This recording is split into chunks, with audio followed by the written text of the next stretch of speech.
अथ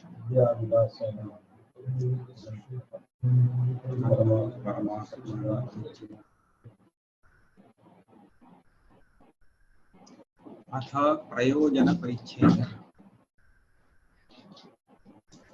अंतिम परिच्छेद है। इसमें वेदांत शास्त्र का जो प्रयोजन है उसका निरूपण किया जाता है। तो सर्वप्रथम प्रयोजन क्या होता है ये पहले प्रयोजन माने क्या। इदानीं प्रयोजनं निरूप्यते यत् अवगतं सत् स्ववृत्तितया इष्यते तत् प्रयोजनम्।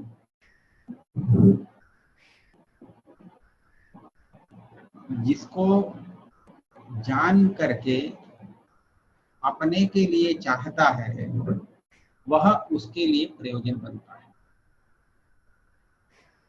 कोई भी वस्तु हो, उस वस्तु को पहले वह जानता है, जान करके यह वस्तु मुझे मिले ऐसा चाहता है ना।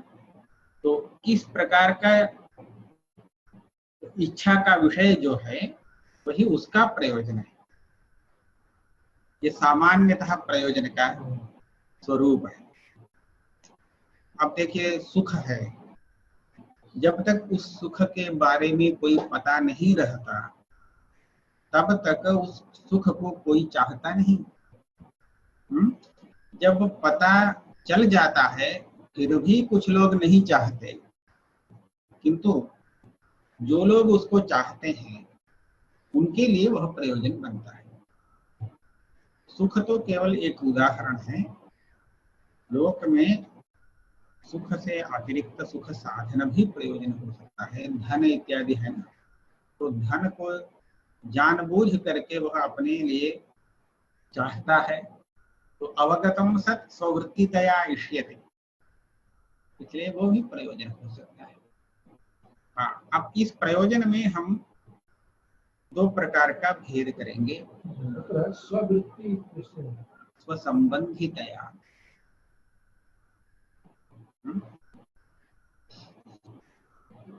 तच्चद विविधम मुख्यम गौणंच। तो इस प्रकार का जो प्रयोजन है उसमें दो विभाग करते हैं, मुख्य प्रयोजन, गौण प्रयोजन। अब मुख्य क्या है? तत्र सुख दुखाभावौ मुख्ये प्रयोजने। सुख और दुख निवृत्ति, दुख का अभाव, ये दोनों मुख्य प्रयोजन है। इसलिए उसको मुख्य प्रयोजन कहते हैं, क्योंकि सुख किस लिए ऐसा प्रश्न होता नहीं। आप सुख को पाना चाह रहे हैं, किस लिए पाना चाह रहे हैं ऐसा कोई पूछता है क्या? क्योंकि सुख का अन्य कोई प्रयोजन होता नहीं। अमुक प्रयोजन को प्राप्त करने के लिए मैं यह सुख चाह रहा हूं ऐसा कोई नहीं कहता है, इसलिए वह मुख्य प्रयोजन है। इसीलिए यह दुख हट जाए ऐसा जो चाहता है, क्यों हटे उसका कोई प्रयोजन नहीं, तो इसलिए यह मुख्य प्रयोजन है। और तदन्यतर साधनम गौणम प्रयोजन, सुख का साधन भी तो लोग चाहते हैं, तो सुख का जो साधन है वो भी अवगतम सत् स्ववृत्तितया इष्यते, तो वह मुख्य प्रयोजन नहीं, गौण प्रयोजन। प्रयोजन का लक्षण तो उसमें आ रहा है, लेकिन वह किस लिए, उसका उत्तर है सुख के लिए अथवा इस दुख को मिटाने के लिए। तो इसीलिए सुख और दुख अभाव ये प्रधान मुख्य प्रयोजन है। इनके जो साधन होते हैं वो गौण प्रयोजन है। अब सुखंच द्विविधम, सातिशयम निरतिशयं च। इच्छा विषयीभूत जो सुख है उसमें भी हम दो प्रकार कह सकते हैं। सातिशयम सुखम, लोक में अनेक प्रकार के सुखों की इच्छा होती है, तो वो जो सुख है वो सातिशय है, इसकी अपेक्षा अधिक सुख भी हो सकता है, लेकिन हमारी इच्छा इतने में अभी है, सीमित। इसलिए वो जो सुख है वो सब सातिशय, जिस सुख से अधिक सुख हो सकता है वह सातिशय सुख है, और जिसकी अपेक्षा अधिक सुख हो नहीं सकता, अंतिम सीमा जो है वह है निरतिशय। तत्र सातिशयं सुखं विषयानुषंग जनित अंतःकरण वृत्ति तारतम्यकृत आनंदलेश आविर्भाव विशेषः। ये जो सातिशय सुख है उसका स्वरूप वेदांत दृष्टि से ऐसा बनता है, जब अभीष्ट विषय मिल जाता है तो उस विषय के साथ संबंध होने से अंतःकरण में एक वृत्ति बनती है, प्रमोदात्मक संतोषात्मक वृत्ति, और उस अंतःकरण वृत्ति में चैतन्य का आनंदांश प्रतिफलित होता है। वो भी प्रतिफलित आनंदांश तारतम्य युक्त है, क्योंकि हमारा जो यह आनंदानुभव है इसकी अपेक्षा अधिक आनंद वाले और भी हो सकते हैं। तैत्तिरीय उपनिषद में इसका एक आनंद मीमांसा के रूप में वर्णन आता है। इसमें देखिए, प्रथम एक सुख की कल्पना कैसे की गई है। एक राजा है, चक्रवर्ती राजा, युवा है, बलवान है, निरोग, और सभी भोगों को प्राप्त करने की क्षमता रखता है, और उसके पास इतना धन है कि पृथ्वी भर के उसका अपना ही धन है ऐसा धन है। तो ऐसा तो किसी के पास है नहीं। हम कल्पना करते हैं ऐसा किसी के पास हो तो वह जिस आनंद का अनुभव करता होगा वह आनंदानुभव हम एक के रूप में, इकाई के रूप में लेते हैं और इसके ऊपर हम परिगणन करते जाएंगे। हाँ, यह मानुष आनंद है। तो इसकी अपेक्षा देखने पर हम लोगों का आनंद कुछ भी नहीं है तो इस तरह का एक मानुष आनंद है। इससे 100 गुणित मनुष्य गंधर्वों का आनंद है। और जो व्यक्ति उस आनंद में इच्छा नहीं रखता, जिसके मन में ऐसे आनंद को प्राप्त करने की इच्छा हुई नहीं, उसका आनंद उसकी अपेक्षा 100 गुना अधिक है। किसी एक आनंद में इच्छा हो करके उसके बाद उसके लिए बहुत कष्ट उठाता है, जो उसकी अपेक्षा उस विषय में जिसको इच्छा हुई ही नहीं, उसका आनंद उसकी अपेक्षा शतगुणित बढ़ा हुआ। तो इस तरह अंतिम आनंद है। ठीक है, तो विषयानुषंग जनित जो अंतःकरण वृत्ति है वह तारतम्य युक्त है, क्योंकि उसका मूल जो धर्म है वह तारतम्यवान है। इसका पुण्य उसके पुण्य की अपेक्षा अधिक है, न्यून है, तो इसी कारण उस वृत्ति में तारतम्य हो जाता है। उस तारतम्य युक्त अंतःकरण वृत्ति में प्रतिफलित जो ब्रह्म आनंद का स्वरूप, उसको हम कहेंगे सातिशयम सुखम। वो तो उसके पुण्य के अनुसार वो सुख होता है, लेकिन सभी सुख ब्रह्म स्वरूप ही है। लेकिन वृत्ति रूप उपाधि में तारतम्य होने से वह आनंद अनुभव भी तारतम्य युक्त हो जाता है। तो इसमें यह प्रमाण है, एतस्यैव आनंदस्य अन्यानि भूतानि मात्राम उपजीवन्ति इति श्रुति। एतस्य भूतस्य, भूत शब्द का परमार्थ सत्य अर्थ है। ये जो ब्रह्म परमार्थ सत्य का निरूपण हुआ, तो आनंद स्वरूप ब्रह्म है, उसके आनंद की मात्रा अत्यल्प भाग, अंश, इसको कहते हैं मात्रा। तो अत्यल्प अंश को ये सभी प्राणी अनुभव करते हैं, संपूर्ण ब्रह्म को नहीं। अच्छा, ये हो गया सातिशय सुख। आगे निरतिशय सुख क्या है? निरतिशयं सुखं च ब्रह्मैव, ब्रह्म ही निरतिशय सुख है। आनंदो ब्रह्मेति विजानात् विज्ञानम आनंदम ब्रह्म इत्यादि श्रुते, ये श्रुति उसमें प्रमाण है। तो इसका क्या अर्थ हुआ, सुख तो है ब्रह्म ही, आत्मस्वरूप ही सुख है।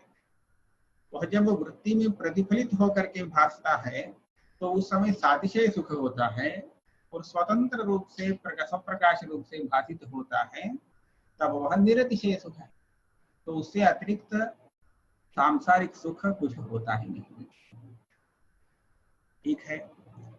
आनंदात्मक ब्रह्मावाप्तिश्च मोक्षः शोक निवृत्तिश्च। अब मोक्ष इसको कहते हैं जो निरतिशय सुख हो। तो यह निरतिशय सुख इसलिए है क्योंकि वह आनंदात्मक ब्रह्म प्राप्ति रूप है। ब्रह्मविद आपनोति परम, उसी ब्रह्म को प्राप्त कर लेता है। और शोक निवृत्ति भी है। शोक माने दुख, दुख की निवृत्ति भी तो पुरुषार्थ है। तो मोक्ष में ये दोनों है।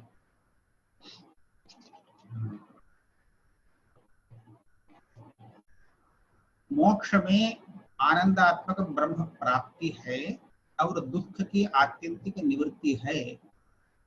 इसमें क्या प्रमाण, इसका प्रमाण प्रदर्शित करते हैं। ब्रह्मविद ब्रह्मैव भवति तरति शोकम आत्मविद इत्यादि श्रुते। तो ब्रह्मविद ब्रह्मैव भवति से तो ब्रह्म प्राप्ति कही गई है, और तरति शोकम आत्मविद से दुख निवृत्ति कही गई है। और मोक्ष यही है, न तो लोकांतरावाप्ति ही तज्जन्य वैषयिकानंदो वा मोक्षः। जैसे पौराणिक लोग समझते हैं, अन्य वेदांती भी कहते हैं लोक विशेष में जाना चाहिए, वैकुंठ लोक अथवा शिवलोक, उस लोक की प्राप्ति ही मुक्ति है ऐसा कहते हैं। वह श्रुति सम्मत मुक्ति नहीं है। न तो लोकांतरावाप्ति, लोकांतरावाप्ति होती नहीं ऐसा नहीं, वो पुण्य के आधार पर वह लोकांतर को प्राप्त करते हैं, लेकिन उसको हम मुक्ति नहीं मानते। मुक्ति किसी देश में जाना यह नहीं है। और तज्जन्य वैषयिकानंदो वा मोक्षः न, उस लोक में विषय संपर्क से जो भी आनंद प्राप्त करता है, विशिष्ट पुरुषार्थ, वह मोक्ष नहीं है। तो वैष्णवों का या शैवों का जो शिव सायुज्य या सारूप्य सामीप्य सब जो उनकी सायुज्य तो आ जाएगा, लेकिन उससे अतिरिक्त जो भी है वो सब हट जाएगा स्वर्ग के समान। सायुज्य तो ऐक्य ही है, तो उसमें तो ब्रह्म ही है ना। शिव अथवा विष्णु कुछ भी कहें, वो ब्रह्म स्वरूप है, उसके साथ उसका अभेद हो जाता है, तो वही है ब्रह्म प्राप्ति। तो वो तो है मुक्ति। और उस सायुज्य से अतिरिक्त और मुक्ति वो स्वर्ग के समान है।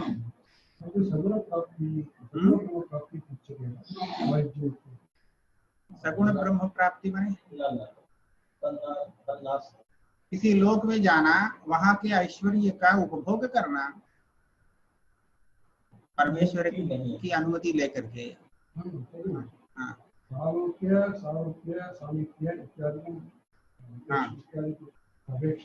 हाँ सायुज्यम् उच्यते चेत् तद् साक्षात् तत्र लयः होना, एक हो जाना। तद् निर्गुणब्रह्मणि वा निर्गुण ब्रह्म में ही, सगुण में हो नहीं सकता।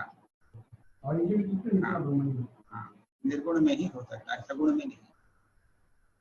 सगुण ब्रह्म में यदि होंगे तो शिव की कल्पना करें, उसमें जाके हम चिपक जाए तो उसका तो आकार बढ़ने लगेगा।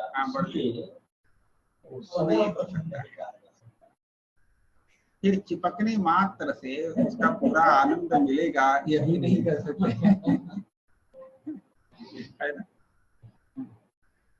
वो स्वयं जिस आनंद का अनुभव कर रहा है, वह आनंद अनुभव प्राप्त करने के लिए इसको भी वही हो जाना चाहिए। उसके साथ में रहने मात्र से वह आनंद प्राप्त। सामीप्य वाला आनंद अलग है, ये मान सकते हैं, लेकिन वह अलग है। न तो लोकांतरावाप्ति तज्जन्य वैषयिक आनंदो वा मोक्षः। क्यों? तस्य कृतकत्वेन अनित्यत्वे मुक्तस्य पुनरावृत्ति आपत्तेः। लोकांतर प्राप्ति है, वहां पर कुछ ऐश्वर्य का उपभोग हो जाता है, तो ये सब यदि मोक्ष मानते हैं तो मोक्ष अनित्य बन जाएगा, क्योंकि लोकांतर प्राप्ति तो कृतक है, उत्पत्ति जिसकी है उसका विनाश भी तो निश्चित है, तो इसलिए ऐसा फल नित्य नहीं हो सकता है। लेकिन मुक्ति तो अपुनरावृत्ति, पुनः वहां से वापस आने की अपेक्षा नहीं, जरूरत नहीं, यह कहना चाहिए। इसलिए लोकांतर प्राप्ति को हम मोक्ष नहीं मानते।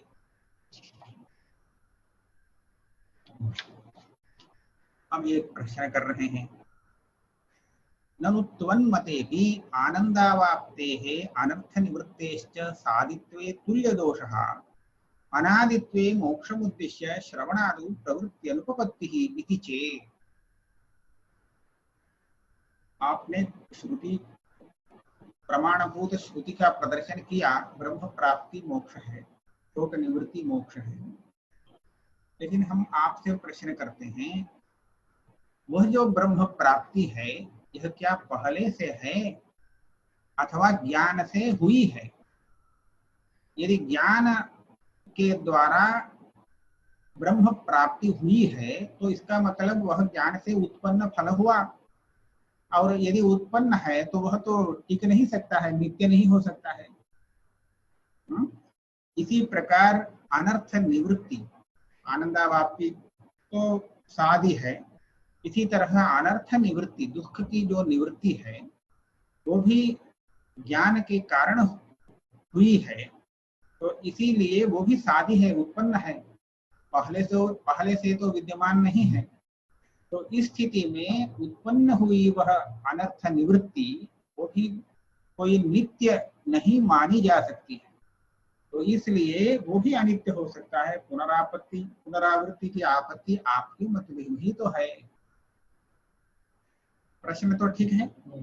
ननु त्वन्मतेऽपि आनन्दावाप्तेः अनर्थ निवृत्तेश्च सादित्वे तुल्य दोषः। ठीक है, आप यह मानेंगे यह आनंदावाप्ति कोई जन्य नहीं है, ब्रह्म ही तो है वह आनंद, वह तो पहले से सिद्ध है, इसलिए वह नित्य है। नित्य हो है तो हम उस पर दोष देंगे, अनादित्वे मोक्षम उद्देश्य श्रवणादि प्रवृत्ति उपपत्ति। जब पहले से सिद्ध है तो उसके लिए कोई प्रयत्न क्या करेगा? जो अपने पास नहीं है उसी को प्रयत्न करके पाया जाता है। जो पहले से सिद्ध है उसको प्राप्त करने की क्या अपेक्षा? इसलिए श्रवण आदि तत्प्राप्ति साधन में मुमुक्षु की प्रवृत्ति नहीं हो सकती। आक्षेप ठीक है, तो इसका उत्तर देते हैं, इति चेन्न सिद्धस्यैव ब्रह्म रूपस्य मोक्षस्य असिद्धत्व भ्रमेण तत्साधने प्रवृत्ति उपपत्ते। हम दूसरा ही पक्ष लेंगे, तो ज्ञान से ब्रह्म प्राप्ति उत्पन्न होती है यह बात नहीं, मोक्ष की उत्पत्ति हम नहीं मानते। ब्रह्म तो स्वतः प्राप्त ही है, क्योंकि सबके आत्मा के रूप में वह है, अनात्मा नहीं, इसलिए सबके द्वारा वह पहले से प्राप्त ही है। तो दोष लगेगा, प्राप्त ही है तो उसकी प्राप्ति के लिए प्रयत्न कैसे कहेंगे? जो प्रयत्न करने वाला मुमुक्षु है वह प्राप्त को अप्राप्त समझा है भ्रांति से। जो प्राप्त है उसको पहले अज्ञान वश अप्राप्त समझ लिया है, तो उसकी प्राप्ति के लिए प्रयास हो सकता है। जैसे कंठ में ही जो सुवर्णमाला है, जिसको भूल गया है व्यक्ति, कहीं दूसरी जगह ढूंढ रहा है, तो उसको प्राप्त करने के लिए तो उसका प्रयास आवश्यक है। हाँ? क्योंकि है तो यही। अनेक बार हमारे अनुभव में भी ऐसा हुआ, किसी वस्तु को हम ढूंढ रहे हैं तो सामने वाला बताते ये तो है आपके पास, है ना, तो है अपने ही पास, लेकिन प्राप्त को भी अप्राप्त समझ करके उसके लिए प्रयास किया जाता है। तो इसी तरह ब्रह्म स्वरूप स्वयं होते हुए भी अज्ञानवश उसकी प्राप्ति अप्राप्ति समझ करके प्राप्ति के लिए प्रयास करना आवश्यक है। तो अज्ञान निवृत्ति के लिए हमारा प्रयास होता है। वही कहते हैं सिद्धस्यैव ब्रह्मरूपस्य मोक्षस्य असिद्धत्व भ्रमेण तत्साधने प्रवृत्ति उपपत्ते। अच्छा, पहले जो दुख रहा अनर्थ, वो दुख निवृत्ति यह तो साध्य है, तो कह रहे ये भी साध्य नहीं है। अनर्थ निवृत्तिरपि अधिष्ठानभूत ब्रह्मस्वरूपतया सिद्धा एव, वो भी सिद्ध ही है, ज्ञान के द्वारा अनर्थ निवृत्ति होती है, ऐसी बात नहीं। इसका हम उदाहरण देंगे। जहाँ रज्जु में सर्प का भ्रम हो गया, वहां सर्प की निवृत्ति तो पहले से सिद्ध है, उसको निवृत्त करने की अपेक्षा नहीं है। तो आप ऐसा नहीं कहेंगे भ्रम निवृत्त हो जाने के बाद अभी सर्प की निवृत्ति हुई है ऐसा तो नहीं कहते हैं, तो सर्प था ही नहीं। तो उसी तरह यह सांसारिक दुख अपने में था ही नहीं, यह तो दूसरे का दुख है, जहाँ है वहां से तो हटता नहीं तो जहाँ नहीं है वहां आरोपित होता है, और वो भ्रम हट जाने से तो होता ही नहीं। इसलिए दुख की निवृत्ति, इस तरह की दुख निवृत्ति यहाँ विवक्षित है, जो ब्रह्म स्वरूप ही है, उससे अतिरिक्त प्राप्तव्य दुख निवृत्ति कुछ नहीं। लोकेपि प्राप्त प्राप्ति परिहृत परिहारयोः प्रयोजनत्वं दृष्टमेव। अब लौकिक उदाहरण दे रहे हैं, कहीं कहीं अप्राप्त प्राप्ति और कहीं प्राप्त प्राप्ति, पहले से प्राप्त है उसकी प्राप्ति साधन से हो जाती है।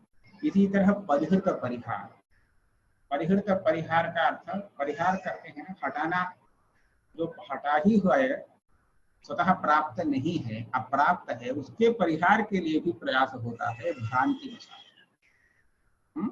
तो इसका उदाहरण दे रहे हैं, यथा हस्तगत विस्मृत सुवर्णालौ, हस्त में है लेकिन भूल गया, उसको याद आ रहा है हमने वहां पर रखा था लेकिन अभी झोले में नहीं दिख रहा है, तो क्या होगा?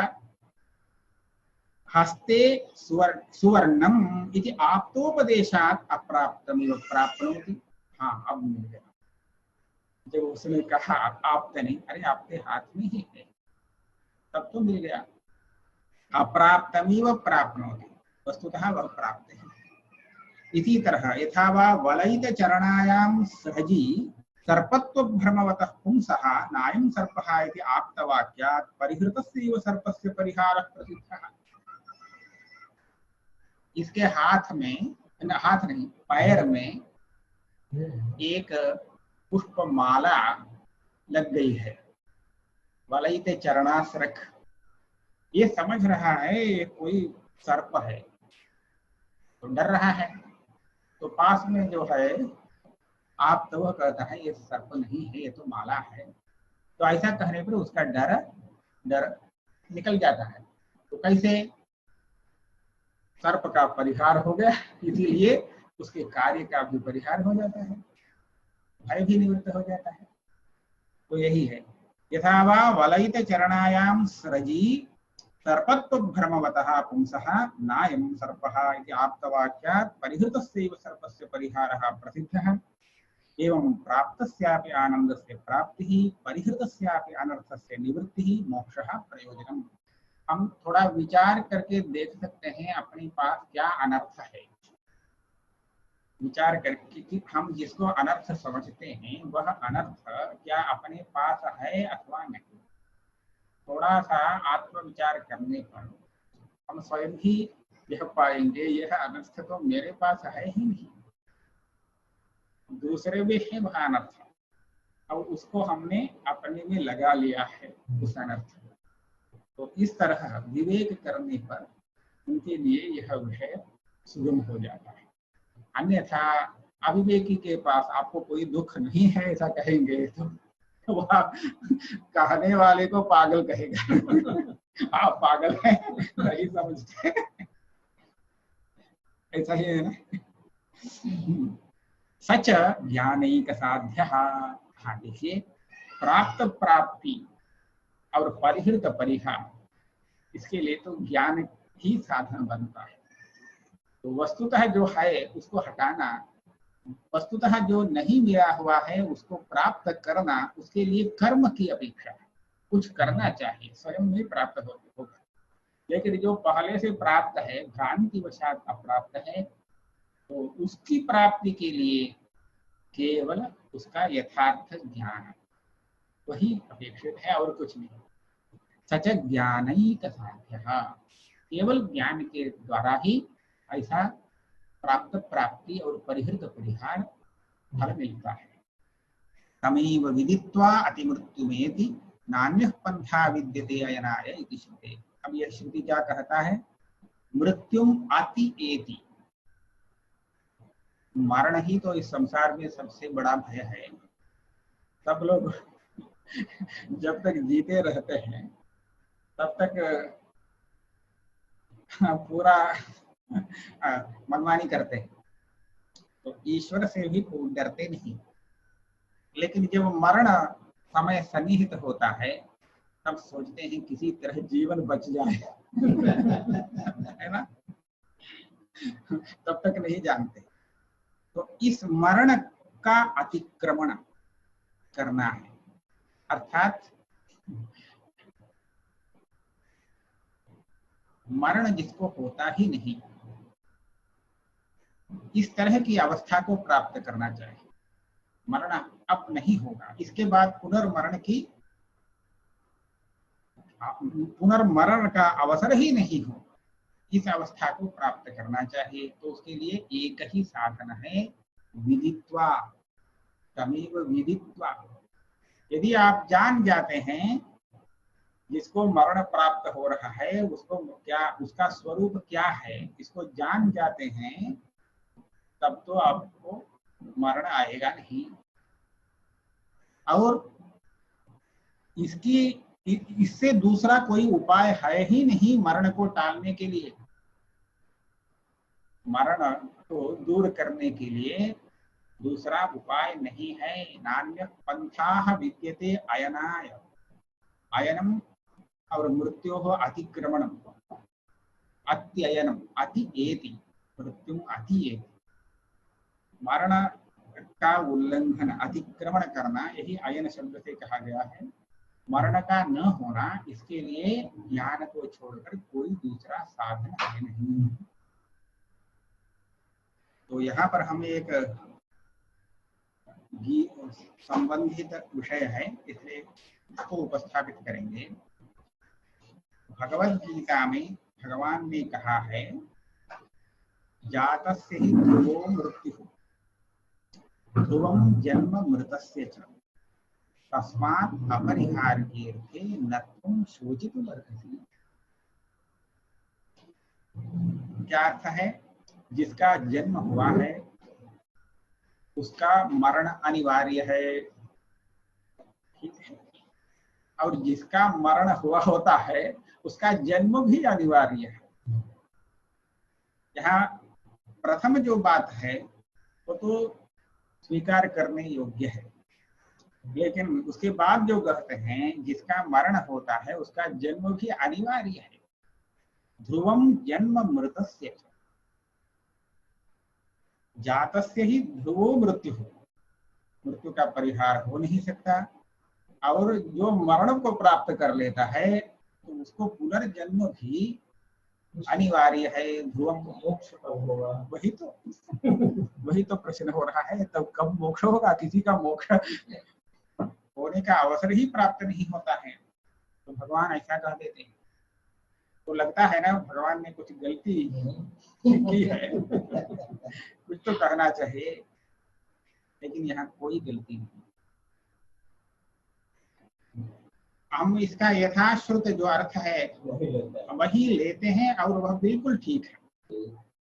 जो व्यक्ति जन्म पाया है वो अवश्य ही मरण को भी पाएगा, और मरण को वह पाता है तब तो अवश्य जन्म को भी वह अवश्य पाएगा। इसमें कोई संदेह नहीं, कहीं एक जगह भी व्यभिचार नहीं इस व्याप्ति में। तो हम मुक्ति के लिए क्या करेंगे? जो ज्ञात कर लेता है, आत्मस्वरूप को जान जाता है, तो वह अपने में जन्म को भी पाता नहीं। आत्मा का कब जन्म हुआ? स्वयं का जन्म हुआ क्या? जब वह जात ही नहीं है।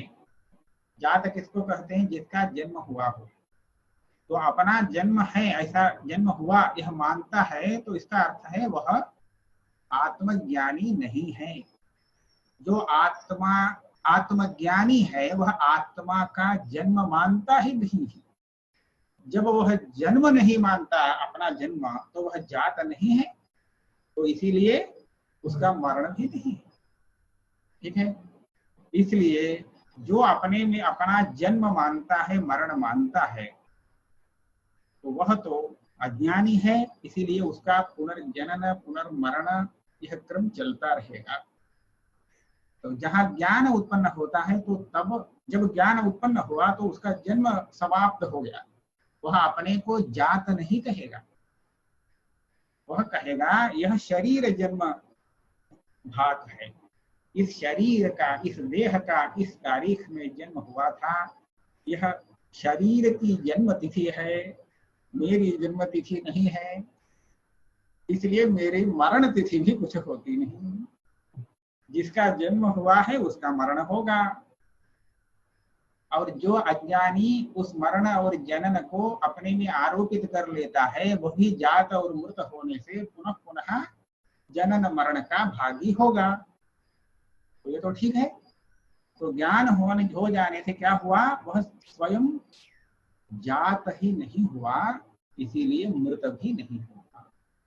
अब तो ठीक है उनका कथन। तो इसीलिए ज्ञान को छोड़ करके दूसरा कोई उपाय नहीं मरण को दूर करने के लिए। तमेव विदित्वा अति मृत्युमेति नान्यः पंथाः विद्यते अयनाय इति श्रुते। अज्ञान निवृत्तेः ज्ञानैक साध्यत्व नियमाच्च। अज्ञान की निवृत्ति के लिए साधन, एकमात्र साधन ज्ञान ही है।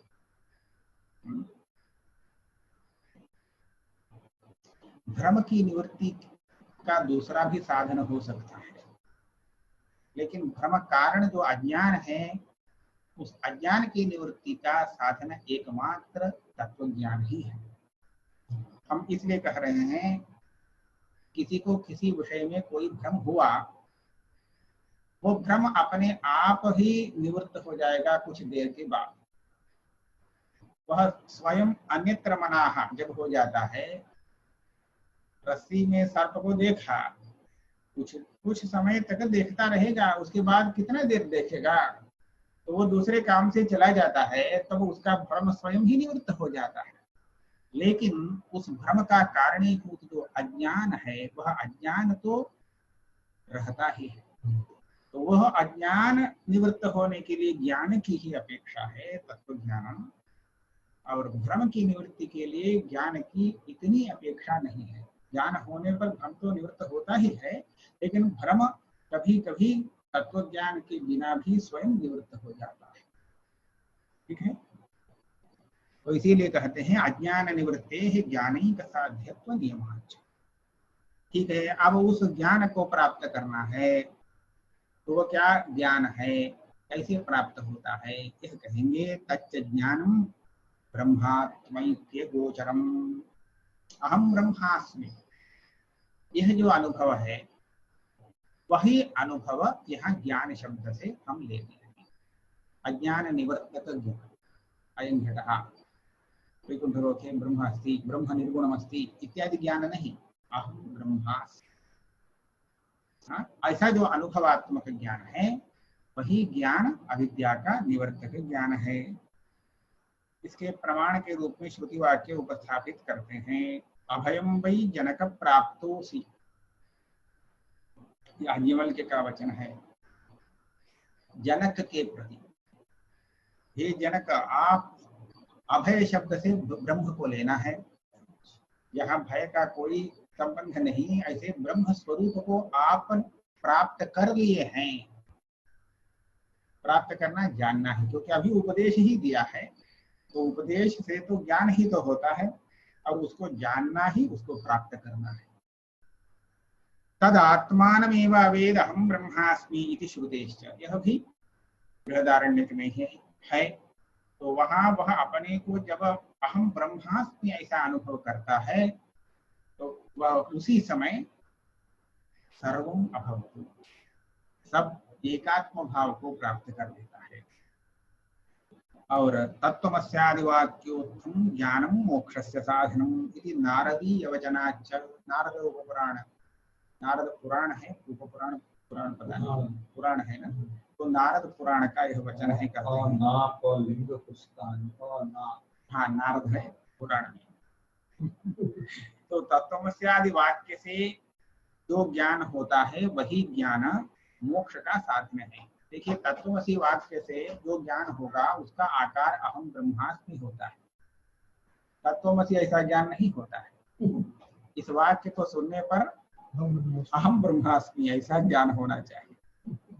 तत्त्वमसि वाक्य से तत्त्वमसि ऐसा उसका ज्ञान हुआ, तो उस वाक्य को केवल सुना, उसका अर्थ बोल उसको हुआ नहीं।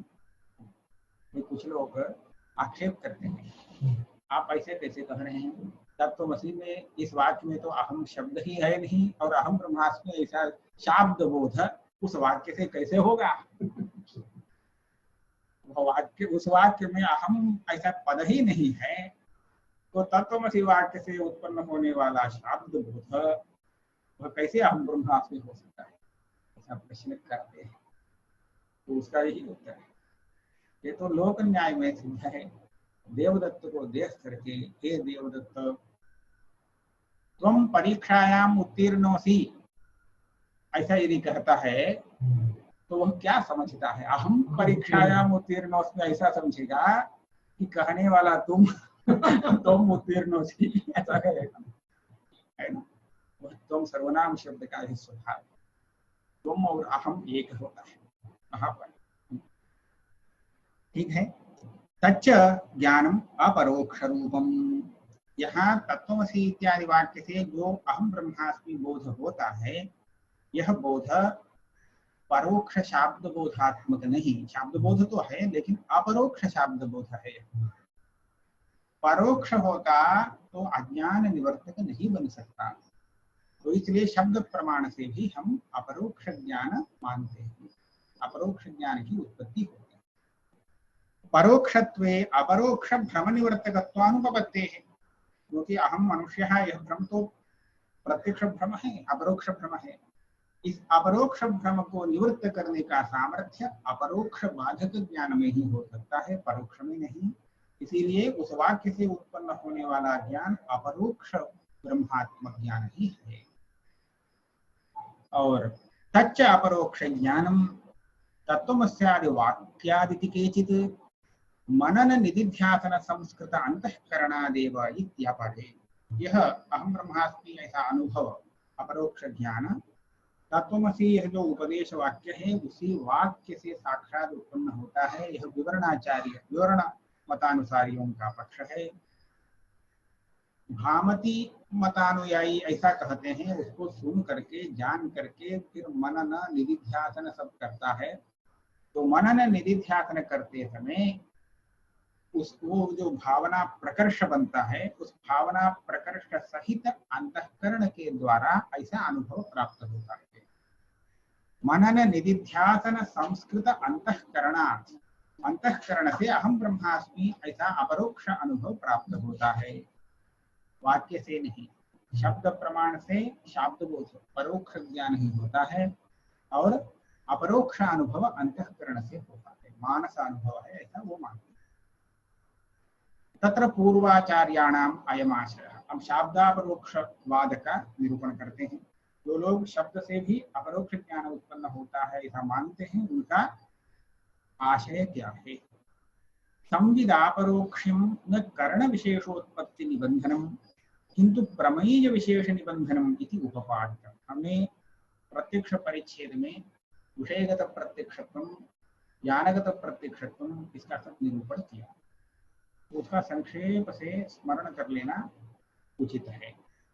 जहां पर वृत्त्यवच्छिन्न चैतन्य और विषयावच्छिन्न चैतन्य दोनों एक बन जाते हैं, विषय और वृत्ति एक जगह में आ जाने से वो दोनों चैतन्य मिल जाते हैं, तो वहां पर उस वृत्त्यवच्छिन्न चैतन्य रूप ज्ञान को हम अपरोक्ष प्रत्यक्ष मानते हैं। प्रत्यक्ष ज्ञान उस विषय प्रत्यक्ष के रूप में उसको लेते हैं। अब वह वृत्ति इंद्रिय सन्निकर्ष से ही उत्पन्न हुई हो यह कोई आवश्यक नहीं, प्रत्यक्ष प्रमाण से ही उत्पन्न हो यह आवश्यक नहीं।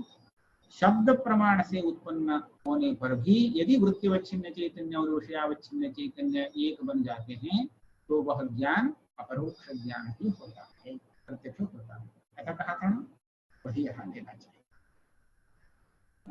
इति उपपादितम् इदं। तथा च ब्रह्मणः प्रमातृ जीव अभिन्नतया तद्गोचरं शब्दजन्यं ज्ञानमपि अपरोक्षम्।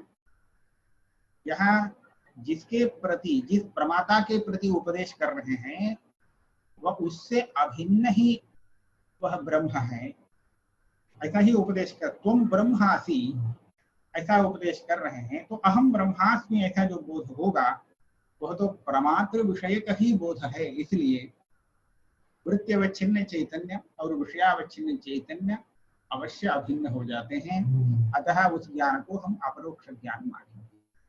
ठीक है। और इस तरह की वृत्ति जब है उस समय में प्रमात सत्तातिरिक्त सत्ताकत्वा भाव रूप विषयापरोक्ष भी होता ही है। हम उसको यहाँ इसलिए नहीं कह रहे हैं कि ब्रह्म स्वतः अपरोक्ष है, ये साक्षात अपरोक्ष। प्रमात्र सत्तातिरिक्त सत्ताकत्वा भाव ला करके उस विषय को हम अपरोक्ष बनाते हैं जो स्वतः अपरोक्ष नहीं है, घटपट है। ठीक है।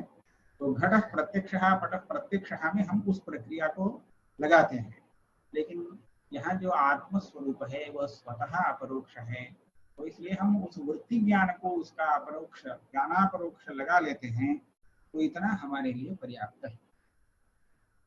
तथा च ब्रह्मणः प्रमातृजीव अभिन्नतया तद्गोचरं शब्दजन्यं ज्ञानमपि अपरोक्षम्। शब्दजन्यमपि ब्रह्म विषयक शब्द से उत्पन्न हुआ जो ज्ञान है वह भी अपरोक्ष ही है। हम इसका एक उदाहरण दिखाते हैं। हमारे हाथ में क्या है आप देख रहे हैं? क्या है? हाँ, यह एक सेल फोन है। मेरी बात आप सुन रहे हैं? तो समझ रहे हैं मैं क्या कह रहा हूं, यह आप समझ रहे हैं ना? तो बताइए मेरे इस वाक्य से आपको इस सेलफोन विषय का जो ज्ञान हुआ परोक्ष ज्ञान हुआ या अपरोक्ष? वाक्य से भी जो भी आप देख रहे हैं, तो देखते देखते सुन भी रहे हैं, यह एक सेलफोन है, तो इस अवस्था में उस वाक्य से जो ज्ञान हो रहा है वो परोक्ष तो नहीं हो रहा है। अन्य दार्शनिक ऐसा मानते हैं जहां समान विषयक ज्ञान, विभिन्न ज्ञान की सामग्री दो प्रमाण उपस्थित हो जाते हैं, जैसे यहाँ सन्निकर्षादि घटित प्रत्यक्ष प्रमाण की भी सामग्री है, यह एक सेलफोन है इत्यादि शाब्द बोध की भी सामग्री है, तो वहां पर एक सामग्री प्रबल है जो कार्य करती है और दूसरी सामग्री को प्रतिबंधित कर देती है, कार्य करने नहीं देती है, ऐसा कहते हैं। तो समान विषय प्रत्यक्ष सामग्री प्रबला, तो इसलिए आपको वहां पर परोक्ष नहीं हो सकता है इसका ज्ञान, जहां सन्निकर्ष है, इंद्रिय सन्निकर्ष। इसलिए वो लोग कहते हैं शब्द से कोई ज्ञान उत्पन्न नहीं हुआ, लेकिन यह बात गलत है। यदि मेरा वाक्य आपको बोध नहीं करता, उत्पन्न नहीं करता, तो आप बाद में कह ही नहीं सकते आपने ऐसा कहा। हाँ आपकी बात तो समझ में आ गई, ऐसा नहीं कर सकते, दो बोध की तो आप वहां अनुभव नहीं है, इसलिए शब्द हम वेदांती कहते हैं वहां शब्द और प्रत्यक्ष दोनों मिल करके एक अपरोक्ष ज्ञान को ही उत्पन्न करते हैं। ऐसी जहां दो प्रमाण सामग्री मिलते हैं, मिल जाते हैं एक विषय में, भिन्न विषय में दो प्रमाण सामग्री मिलते हैं तो वहां पर भी प्राबल्य दौर्बल्य होता है और एक को वह बाधित कर देता है। तो आप अनुमान करने में लगे हैं, इस बीच में वहां कुछ सामने आता है तो वह आप उसको नहीं देखते हैं, सामने आने पर भी आप उसको नहीं देख पाएंगे, सन्निकर्ष होने पर भी, क्योंकि आप दूसरे कार्य में व्यस्त हैं। तो इस विषय में अनुमान सामग्री जो है वह अत्यंत प्रबल है। वहां जब परामर्श हो जाता है, पक्षधर्मता ज्ञान और परामर्श कहते हैं नैयायिक की दृष्टि में, तो उसके बाद अनुमिति होने के पहले किसी दूसरे के साथ इंद्रिय सन्निकर्ष इत्यादि सामग्री होने पर भी आपकी दृष्टि में वह दूसरा वस्तु नहीं आएगा, केवल अनुमान ही काम करेगा। कोई कुछ बोलता है तो भी आप नहीं सुन पाएंगे। तो अनुमिति सामग्री सर्वतः प्रबला, यह नैयायिक सिद्धांत किए हैं, वो उस अंश में तो हम भी मानते हैं, लेकिन जब समान विषय आता है दो प्रमाणों का, तो वहां पर एक के द्वारा दूसरे का प्रतिबंध मानना जो है उसको हम नहीं मानते हैं। इसलिए शब्द प्रमाण से भी प्रत्यक्ष ज्ञान उत्पन्न हो सकता है इस स्थिति में। ठीक है, अतएव प्रतर्दनाधिकरणे प्रतर्दनं प्रति प्राणोऽस्मि प्रज्ञात्मा तं माम् आयुः अमृतम् उपास्व इति इंद्र प्रोक्त वाक्ये प्राण शब्दस्य ब्रह्मपरत्वे निश्चिते सति माम् उपास्व इति अस्मच्छब्दानुपपत्तिम् आशंक्य तदुत्तरत्वेन प्रवृत्ते शास्त्रदृष्ट्या तु उपदेशो वामदेववत् इत्यत्र सूत्रे शास्त्रादृष्टिः शास्त्रदृष्टिः शास्त्रीय दृष्टि ऐसा है, शास्त्रजन्य दृष्टि, यह अर्थ हमको लेना है। शब्दजन्य दृष्टि, देखिए शब्द से अपरोक्ष ज्ञान होता है, इसका समर्थन करने के लिए यह प्रसंग उपस्थापित करते हैं ग्रंथकार। तो वहां पर शास्त्र दृष्टि शब्द से शास्त्रजन्य दृष्टि, दृष्टि बनी अपरोक्ष ज्ञान, यह अर्थ होना चाहिए। हमारे ग्रंथ में तो शास्त्रार्थ दृष्टि ही ऐसा शोधन किया गया है। शास्त्र दृष्टि ही इति तत्त्वमस्यादि वाक्यजन्यम अहम ब्रह्मेति ज्ञानम शास्त्र दृष्टि शब्देन उक्तम इति। यहाँ यह प्रमाण दे रहे हैं, एक अधिकरण है प्रतर्दनाधिकरण, ब्रह्म सूत्र में प्रथम अध्याय प्रथम पाद का अंतिम अधिकरण है यह। तो उसमें विषय यह आता है, एक प्रतर्दन नामक राजा इंद्रलोक को जाता है इंद्र युद्ध में इंद्र की सहायता करने के लिए। युद्ध सब कार्य पूर्ण होने के बाद इंद्र उससे वर मांगने के लिए कहता है। राजा सोचता है हम स्वयं कुछ मान करके वर लेंगे तो वह अल्प भी हो सकता है, इसलिए इस भार को हम इंद्र पर ही छोड़ देते हैं। वो कहता है यम त्वम मनुष्याय हिततमं मन्यसे, मनुष्य के लिए जो हिततम अत्यंत हित, जिसके ऊपर दूसरा कोई हित हो ही न सके, ऐसा अतिशयित जो हित है, निरतिशय हित, आप उसका ही उपदेश करें, उसको दे वर के रूप में।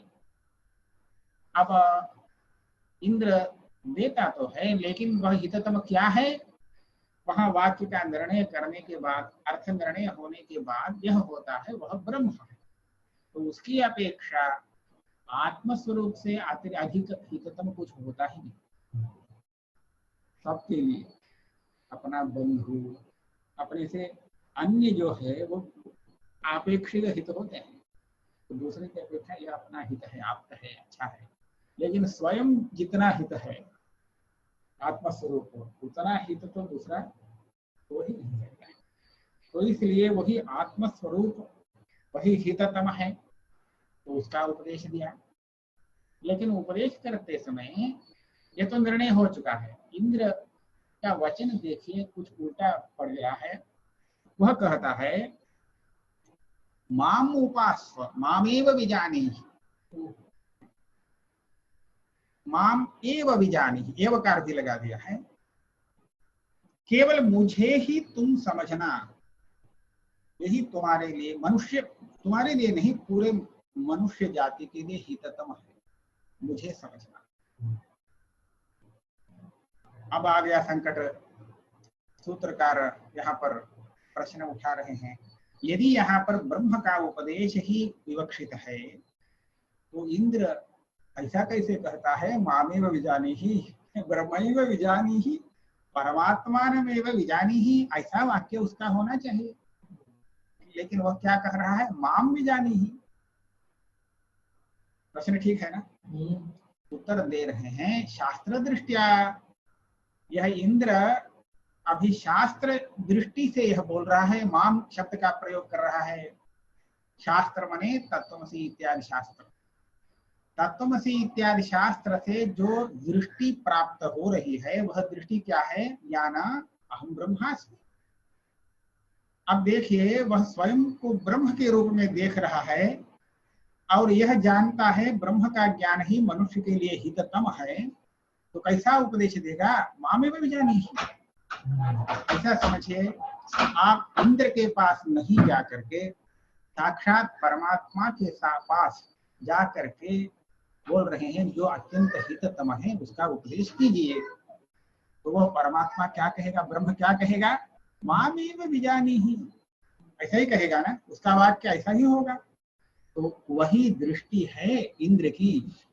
इस वाक्य का उच्चारण करते समय इंद्र उस अवस्था में रह करके बोल रहा है मामेव विजानीहि। वह अपने को अभी इंद्र के समझ करके नहीं बोल रहा है, अहम ब्रह्मास्मि, इस अनुभव में रहते हुए बोल रहा है मुझे ही जानो, मामेव विजानीहि। हो गया। तो यह इस दृष्टि को अहम ब्रह्मास्मि, यह जो इंद्र की दृष्टि है, इस दृष्टि से उपदेश को लेने पर ही उपदेश संगत बन सकता है। और उस दृष्टि को भगवान सूत्रकार शास्त्र दृष्टि इस शब्द से उल्लेख कर रहे हैं। अब शास्त्र दृष्टि क्या है, शास्त्रार्थ उत्पन्ना दृष्टि ही। तो इससे तो यही पता चलता है तत्वमसि इत्यादि शास्त्र उसको दृष्टि, ऐसे दृष्टि अनुभव अपरोक्ष ज्ञान को उत्पन्न करते हैं। तो विवरणाचार्य उनके अनुयायी यह मानते हैं। इस तरह शाब्दापरोक्ष को सूत्रकार ने यहाँ स्थान दिया है और उस वाक्य से ही यह दृष्टि प्राप्त होती है, अन्यथा शास्त्र दृष्टि उसको कैसे कहेंगे, शास्त्रार्थ दृष्टि ही शास्त्र दृष्टि। हो गया। जैसे एक बार पढ़ देते हैं, अतएव प्रतर्दनाधिकरणे प्रतर्दनम प्रति प्राणोस्मि प्रज्ञात्मा तम माम आयु अमृतम उपास्व। यहाँ प्राण शब्द परमात्मा का बोधक है, ऐसा निर्णय किया गया क्योंकि वही हिततम है। इति इंद्र प्रोक्त वाक्ये प्राण शब्द से ब्रह्म परत्वे निश्चिते, उपक्रम और उपसंहार गत ब्रह्मलिंग से उसका निर्णय किया गया। इसके बाद निश्चिते सति माम उपास्व इति अस्मच्छब्दानुपपत्तिम आशंक्य तदुत्तरत्वेन प्रवृत्ते, इस शंका के उत्तर के रूप में यह सूत्र प्रवृत्त हुआ है। क्या सूत्र, शास्त्र दृष्टिया तु उपदेशः वामदेववत् इत्यत्र सूत्रे। वामदेव एक दृष्टांत है, लेकिन हम उस दृष्टांत का अभी विवरण नहीं दे रहे हैं, इतना पर्याप्त है। सूत्रे शास्त्रात् दृष्टि शास्त्र दृष्टि इति यह विग्रह अभिप्रेत है और उससे मिलता है तत्वमस्यादि वाक्य जन्यम अहम ब्रह्मेति ज्ञानम शास्त्र दृष्टि शब्देन उक्तम। हो गया यह। तो इस तरह शाब्दापरोक्षवादी अपनी मत का समर्थन करते हैं। अन्येषां तु एवं आशयः, जो शाब्दापरोक्ष को नहीं मानते हैं, मनन और निधिध्यासन होने के बाद अंतःकरण से ही अहम ब्रह्मास्मि यह अनुभव उत्पन्न होता है ऐसा कहते हैं, उनका पक्ष अब ले रहे हैं। अन्येषां तु एवं आशयः करण विशेष निबंधनमेव ज्ञानानां प्रत्यक्षत्वं न विषय विशेष निबंधनम।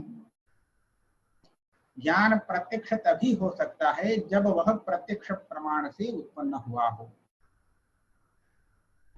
विषय को देखते हुए आप किसी भी प्रमाण से उत्पन्न हुआ उसका ज्ञान प्रत्यक्ष अथवा परोक्ष ऐसा नहीं कह सकते। एक घट है, पर्वत में अग्नि है, इस अग्नि को कोई बताता है पर्वत में अग्नि है तो उसके वाक्य से भी आप उसको समझ रहे हैं। स्वयं धूम को देख करके अनुमान भी लगा सकते हैं, अनुमान भी हो सकता है। क्या ये बताइए, स्वयं का जो अनुमान है दोनों परोक्ष ज्ञान है, दूसरे के कथन से जो ज्ञान हुआ दोनों परोक्ष ज्ञान है, ये तो ठीक है, किंतु क्या उसमें अंतर आपको नहीं मालूम पड़ता? विषय तो ये अभिन्न है। जिस अग्नि का आप अनुमान लगा रहे हैं उसी अग्नि का उस वाक्य से शब्द बोध भी हो रहा है। विषय अभिन्न होने पर भी शब्द से उसको जानना और अनुमान से जानना, इन दोनों में फर्क है। तो उस वैलक्षण्य का प्रयोजक क्या है? उसके जनक प्रमाण का वैलक्षण। यह अनुमान प्रमाण से उत्पन्न ज्ञान है और वह शब्द प्रमाण से, तो इसीलिए दोनों में वैलक्षण्य है। तो इस आधार पर हम यह भी कह सकते हैं प्रत्यक्ष प्रमाण से उत्पन्न हुआ जो ज्ञान है वही प्रत्यक्ष हो सकता है। विषय समान होने पर उसी अग्नि का चक्षुर इंद्रिय के साथ सन्निकर्ष होने से ज्ञान होगा तो यह प्रत्यक्षात्मक ज्ञान होगा। तो इसलिए हम अब शब्द प्रमाण से प्रत्यक्ष ज्ञान को नहीं मान सकते। ठीक है, यह इनका आशय है। करण विशेष निबंधनमेव ज्ञानानां प्रत्यक्षत्वम्। करण विशेष शब्द से प्रमाण विशेष लेना तो भी प्रत्यक्ष प्रमाण। तो प्रत्यक्ष प्रमाण से उत्पन्न हुआ जो ज्ञान है वही प्रत्यक्ष ज्ञान होता है। न विषय विशेष निबंधनम। विषय को देख करके ज्ञान में प्रत्यक्ष परोक्ष की व्यवस्था नहीं कर सकते। क्यों? एकस्मिन्नेव सूक्ष्म वस्तुनि पटुकरण अपटुकरणयोः प्रत्यक्षत्व अप्रत्यक्षत्व व्यवहार दर्शना। वो एक सूक्ष्म वस्तु है, कुछ सामने है, किसी ने कहा देखो वहां दिख रहा है कि नहीं, तो जिसका पटुकरण है, करण माने आंख तेज है, तो वहां देख लेता है, देख करके हाँ देखने में आ रहा है, प्रत्यक्ष हो रहा है ऐसा कहेगा। तो जिसका आंख दुर्बल है वो देख करके भी नहीं दिख रहा है, आप कह रहे हैं ठीक है मान जाते हैं ऐसा कहेगा। यही कहेगा ना, आपके वचन पर विश्वास है तो हम मान जाते हैं, लेकिन हम तो नहीं देख पाए। देखिए, विषय के आधार पर यदि ज्ञान प्रत्यक्ष अथवा परोक्ष होता तो कथन के द्वारा जो विषय ज्ञात हो रहा है वही न विषय प्रत्यक्ष विषय है। तो वह प्रत्यक्ष विषय होने से कथन से भी, वाक्य से भी उसको प्रत्यक्ष ज्ञान होना चाहिए। लेकिन यहाँ पटुकरण होने पर प्रत्यक्ष होता है और करण में वह सामर्थ्य नहीं है तो प्रत्यक्ष नहीं होता है। इसका मतलब यही है। तो ज्ञान को प्रत्यक्षात्मक होने के लिए प्रत्यक्ष प्रमाण से उत्पन्न होना आवश्यक है। ठीक है, यह भी युक्ति ठीक है।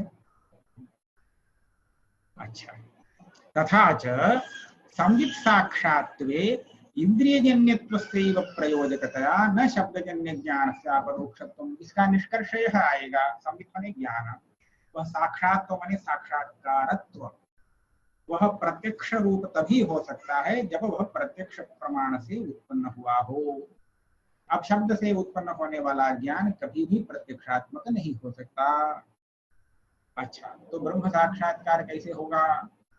कहते हैं ब्रह्म साक्षात्कारे भी मनन निदिध्यासन संस्कृतम मन एव कर्म। मन का एक विशेषण लगा देते हैं, मनन निदिध्यासन संस्कृतम अंतःकरण।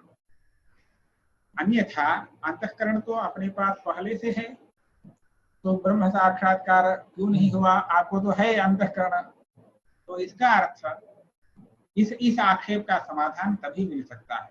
ये कहते हैं आपके पास जो दुष्ट अंतःकरण है, इस अंतःकरण से अहम ब्रह्मास्मि साक्षात्कार नहीं हो सकता। इसके दोष को दूर करके उसमें कुछ संस्कार का आधान आवश्यक है। इसीलिए हम कहते हैं वेदांत का श्रवण करने के बाद मनन और निदिध्यासन से संस्कृत जो अंतःकरण है, उस अंतःकरण से अहम ब्रह्मास्मि यह साक्षात्कार होता है। इसका हम दृष्टांत दूसरा दे सकते हैं।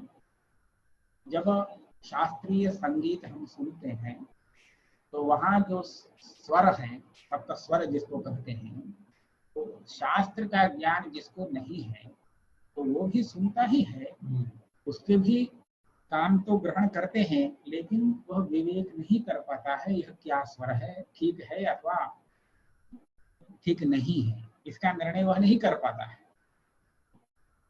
वही व्यक्ति शास्त्र का अभ्यास करके उसके बाद उसी कान से सुनता है तो वहां पर वह कुछ गुण दोष विवेचन करने में समर्थ हो जाता है।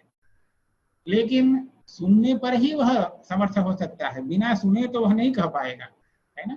तो वहां पर श्रोत्रेंद्रिय की अपेक्षा है, लेकिन वह श्रोत्रेंद्रिय जब शास्त्र जन्य संस्कार से वासना वासित है, वासित संस्कृत हो जाता है, तभी जाकर के उस विषय विशेष का विवेचन कर सकता है। ठीक है। तो उसी तरह यद्यपि हमारे पास अंतःकरण है, उसे हम जान सकते हैं, लेकिन वह संस्कृत नहीं है, इसलिए असंस्कृत अवस्था में वह इस अनुभव को उत्पन्न नहीं कर सकता। मनन निधिध्यासन से संस्कृत हो जाने के बाद वही अंतःकरण इस अनुभव को उत्पन्न कर देता है। इसके में प्रमाण दे रहे हैं, मनसैवानुदृष्टव्यम इत्यादि श्रुते। इस आत्म स्वरूप का दर्शन मनसा एव भवति। तो मन उसकी अंतःकरण उसके लिए कारण है, ये मालूम पड़ रहा है। तो प्रश्न होगा, यतो वाचो निवर्तन्ते अप्राप्य मनसा सह, तो मन भी वाक के साथ निवृत्त हो जाता है, उसको उसका बोध नहीं कर पाता है, यह भी तो श्रुति ने ही कहा है। तो कहते हैं उसका विरोध होगा, तो कहते हैं मनो अगम्यत्व श्रुतिश्च असंस्कृत मनो विषया। वहां पर मन शब्द से असंस्कृत जो मन है उसको लेना चाहिए। असंस्कृत मन उसका ज्ञान नहीं कराता है, यहाँ संस्कृत मन जो है वह तो उसका दर्शन करा देता है। तो अब विरोध शांत हो गया। तो एक और आक्षेप यहाँ होगा, ब्रह्म को औपनिषद कहते हैं। उपनिषद मात्र वेद्य, उपनिषद से अतिरिक्त प्रमाण, उपनिषद तो शब्द प्रमाण है, उससे अतिरिक्त किसी प्रमाण से वह ज्ञातव्य नहीं हो सकता, वेद्य नहीं है। तो मन के द्वारा उसका साक्षात्कार होता है, तो यह तो उपनिषद से अतिरिक्त प्रमाण है और उसका औपनिषदत्व का भंग हो जाएगा, ऐसा मानने पर। इस प्रश्न का उत्तर देते हैं, न चैवं ब्रह्मणः औपनिषदत्वानुपपत्तिः अस्मदुक्तमनसः वेदजन्य ज्ञान अनन्तरमेव प्रवृत्ततया वेदोपजीवित्वात्। उपनिषद यह अंतःकरण जो है वेदोपजीवी है। उपनिषद से इस अर्थ को परोक्ष रूप में जान करके उसके बाद मनन निधिध्यासन का अभ्यास करने के बाद अंतःकरण से उसी उपनिषद विषय में यह साक्षात्कार हुआ। तो यहाँ स्वतंत्र अंतःकरण का साक्षात्कार नहीं है, इसके मूल में है वेद जनित ज्ञान, वही प्राथमिक ज्ञान है, इसीलिए उपनिषद उसको कहा गया है। वेद की अपेक्षा के बिना यदि हम स्वतंत्र मन से भी ऐसा ज्ञान मानते हैं तभी औपनिषदत्व का विरोध है। हम इसका एक दृष्टांत प्रदर्शित करेंगे, मीमांसा का दृष्टांत। वहां पूर्व मीमांसाकार जैमिनी ने धर्म का लक्षण बताया है, चोदना लक्षण अर्थो धर्म। लक्षण और प्रमाण दोनों इसी एक सूत्र में हैं, दोनों हैं। तो धर्म का प्रमाण केवल विधि चोदना है। चोदना कहते हैं वेद वाक्य, वैदिक विधि वाक्य। तो धर्म का ज्ञान केवल वैदिक विधि वाक्य से ही संभव है, उससे अतिरिक्त चोदनैव एवकार से उससे भिन्न किसी भी प्रमाण से संभव नहीं है। इसका भी आगे उन्होंने निरूपण किया है। इतना निरूपण करके ये सब प्रथम पाद में किया, उसी अध्याय प्रथम अध्याय के तृतीय पाठ में स्मृति आचार ये सब भी धर्म प्रमाण है, ये बोल रहे हैं। अब स्मृति तो वेद होता नहीं और शिष्टाचार भी अलग ही है, तो इसको आप धर्म के प्रमाण के रूप में मानेंगे तो पहले जो प्रतिज्ञा किए थे उसका भंग होता है कि नहीं। चोदना से अतिरिक्त कोई धर्म प्रमाण होता नहीं, यह प्रतिज्ञा है, और यहाँ आकर के स्मृति और शिष्टाचार को धर्म का प्रमाण मान रहे हैं, कैसे संभव है। इसका यह उत्तर कर रहे हैं, स्मृति स्वतः धर्म प्रमाण नहीं है, वह श्रुति मूलक होने से धर्म का प्रमाण है, और आचार श्रुति स्मृति दोनों को मूल के रूप में रखता है, इसीलिए वह प्रमाण होता है। तो दोनों जगह मूल में श्रुति है, तो श्रुति से जान करके स्मृतिकर्ताओं ने स्मृति लिखी। ऐसे विषय को स्मृति से जान करके लोग अनुष्ठान में शिष्ट आचरित कर रहे हैं, तो इस सब के मूल में है श्रुति। इसलिए स्मृति से आप जानते हो अथवा शिष्टाचार से जानते हो, वो सब वेद प्रमाण ही है। तो चोदना लक्षणोर्थो धर्मः, इस प्रतिज्ञा की कोई क्षति नहीं है।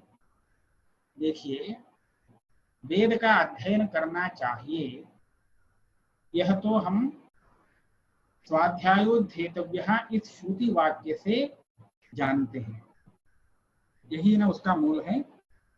लेकिन जब उपनयन होता है, बालक 5 साल का होता है, 5-6 साल का, तब तो वह जानता नहीं है, लेकिन उसके प्रवर्तक गुरु पिता आदि जो हैं वह कहते हैं तुम्हें वेदाध्ययन करना चाहिए। अब स्वाध्यायोद्धेतव्यः इस वाक्य से जिस विषय का ज्ञान प्राप्त करते हैं, वेदाध्ययन करना चाहिए, उसी विषय का ज्ञान बालक पिता के वाक्य से प्राप्त करता है।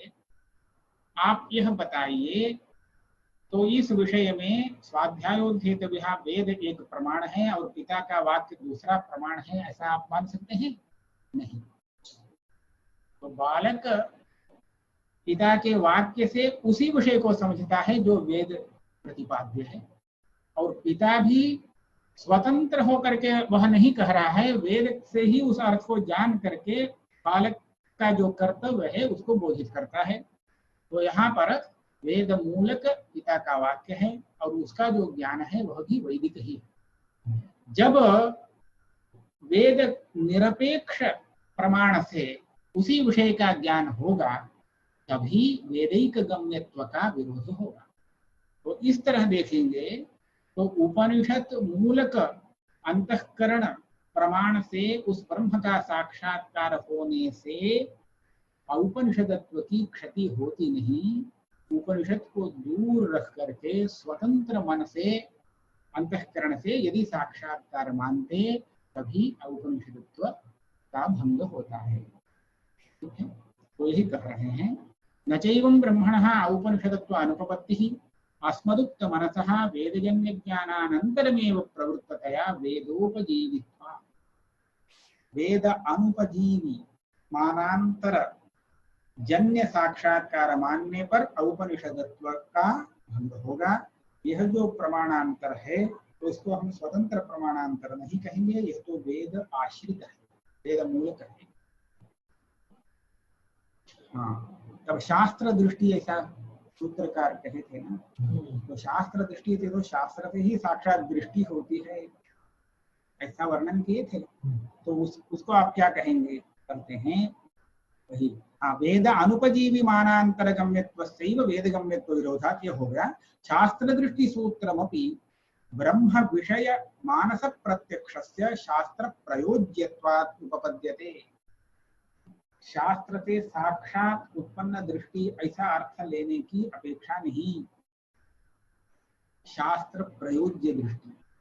शास्त्र से परोक्ष बोध हुआ, परोक्ष बोध होने के बाद उसने अभ्यास किया, मनन निधिध्यासन किया, उसके पश्चात उत्पन्न होने वाली यह दृष्टि भी शास्त्रीय दृष्टि हो सकती है, और इसको हम शास्त्र दृष्टि कह सकते हैं। तो साक्षात शास्त्र से ही उत्पन्न हो, शब्द से ही उत्पन्न हो यह दृष्टि, इसकी आवश्यकता नहीं है। तदुक्तम अपि सम्राधने सूत्रात् शास्त्रार्थ ध्यानजा प्रमा शास्त्र दृष्टिर्मता तांतु वेत्ति वाचस्पति परम। ये तो भामती कार वाचस्पति मिश्र के जो अनुयायी हैं उनकी प्रक्रिया है, शाब्दापरोक्ष नहीं मानना, और वह वाचस्पति के इस पक्ष का समर्थन करते हुए वाचस्पति की स्तुति कर रहे हैं।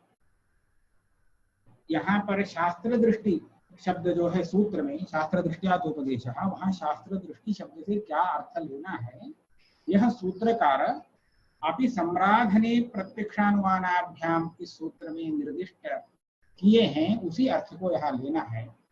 सम्राधने इसका अर्थ किया गया है आराधना। भगवान का जब आराधन करते हैं उस समय भगवान का साक्षात्कार होता है।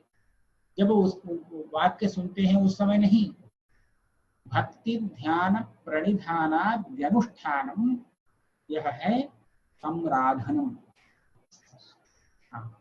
तो उसी विषय में भक्ति ध्यान सब ये सब जो है, ये सब जब अनुष्ठान करते हैं उस समय उनका साक्षात्कार, आत्मा का साक्षात्कार होता है। तो वह साक्षात्कार क्या है? अंतःकरण से, संस्कृत अंतःकरण जन्य है। स्वयं सूत्रकार आगे जाकर के ऐसा कह रहे हैं। इसलिए यहाँ पर शास्त्र दृष्टि शब्द से उत्पन्न होने वाला ज्ञान ऐसा अर्थ लेना नहीं है। वो कहते हैं अपि सम्राधने सूत्रात्, ये भी सूत्र ही है। शास्त्रार्थ ध्यानजा प्रमा शास्त्र दृष्टिर्मता, सूत्रकार का आशय ऐसा ही है। तो शास्त्रार्थ का ध्यान करने के बाद निधिध्यासन काल में अंतःकरण से जो दृष्टि उत्पन्न होती है वही शास्त्र दृष्टि है। और इस रहस्य को केवल वाचस्पति जानते हैं। कांत वेत्ति वाचस्पति परम, और लोग नहीं जानते हैं।